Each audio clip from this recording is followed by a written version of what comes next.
नमस्कार। आज हामी नेवारी रेसिपी अन्तर्गत white blood intestine sausage recipe अर्थात् चोही आन्द्रा ससेज कसरी बनाउने बारे चर्चा गर्न लागेका छौँ। यो परिकार नेवार समुदाय बाहेक अरू समुदायमा प्रयोग भएको हालसम्म देखिएको छैन। यो परिकार सानो आन्द्रा अथवा ठुलो आन्द्रामा चोही भरेर बनाउने गरिन्छ। सानो आन्द्राबाट ठ्याक्कै ससेज जस्तो बनिन्छ भने ठुलो आन्द्राबाट सलामी जस्तै बन्छ।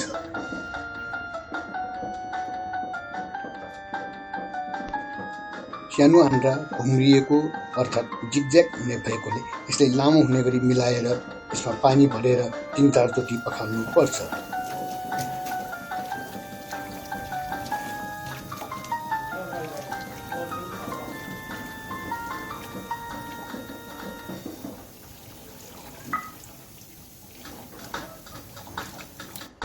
ठुलो आन्द्रालाई पनि त्यस्तै गरी पकाल्नुपर्छ।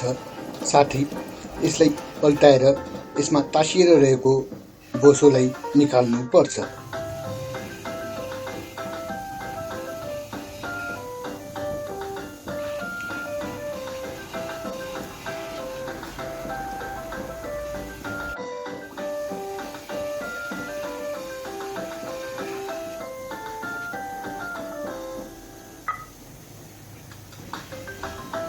यसरी पखालिसकेपछि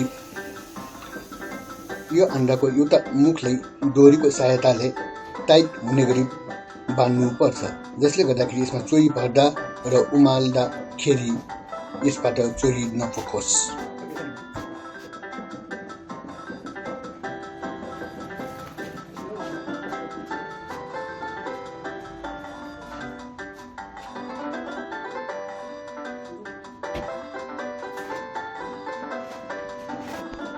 चोहीमा बोन म्यारो अर्थात् यसलाई न्युवारीमा सियो भन्छ, त्यो पनि प्रयोग गर्न सके धेरै राम्रो हुन्छ।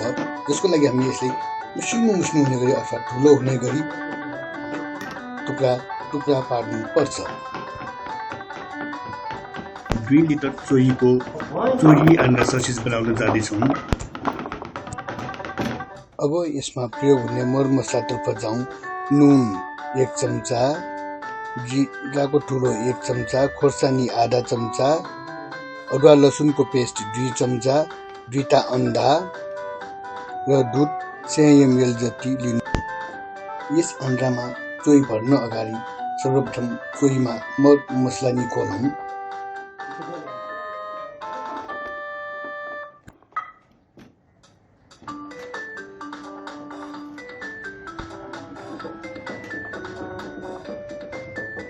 अन्डा 2टा फुटाएर हालौँ। नुन, जिरा, खोर्सानी, अदुवा लसुनको पेस्ट, सियो अथवा बोन म्यारोलाई पनि हालौँ र दुध हालेर राम्रोसँग फिटौँ।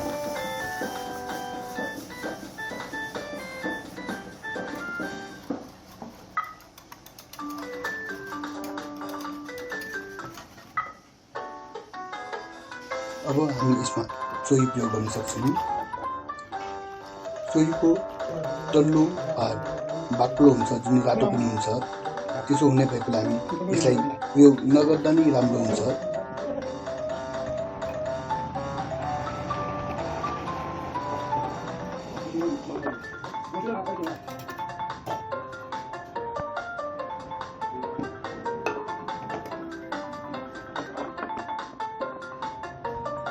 अब एउटा सोलीको सहायताले आन्द्रामा चोही भर्नतर्फ लागौँ।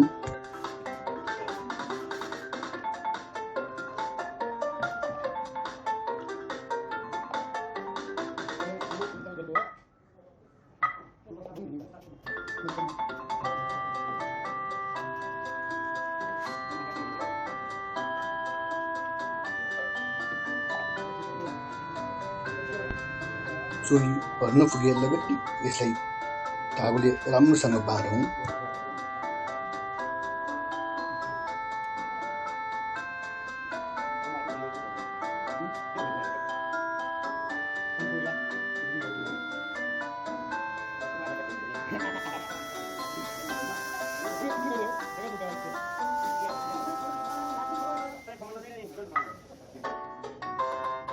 अब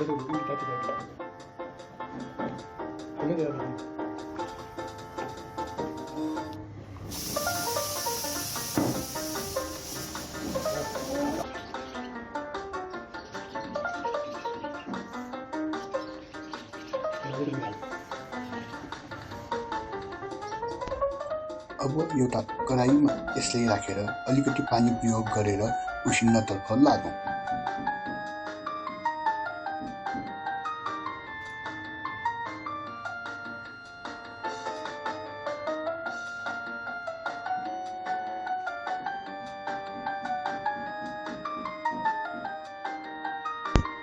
ठिक्कको आगोमा यो 15-20 मिनटमा पाकिन्छ भने बीचमा एकचोटि पल्टाइदिनुपर्छ।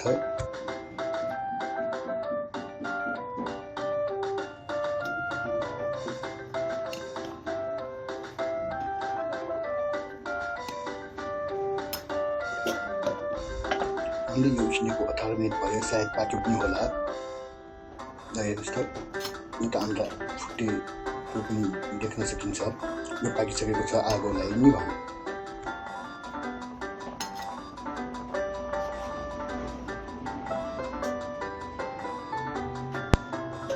यो चिसो पनि भइसकेको छ, अब यसलाई निकाल्नु।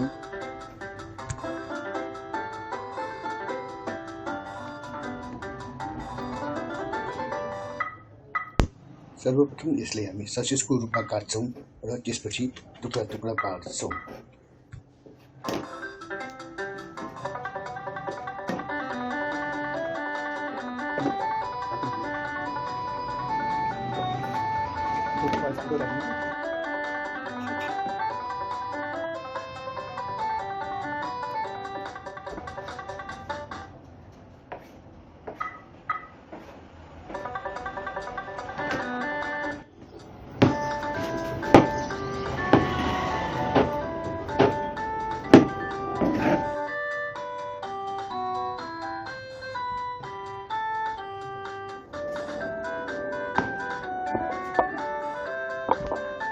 अब हामी यसलाई एउटा प्यानमा अलिकति तेल हालेर फ्राई गर्न सक्छौँ भने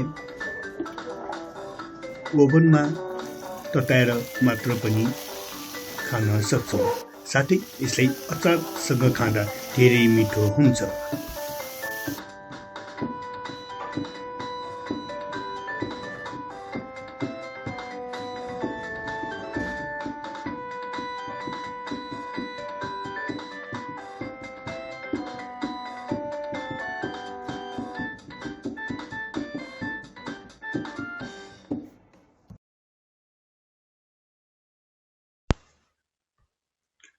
अलिकति पस्किएर पनि हेरौँ।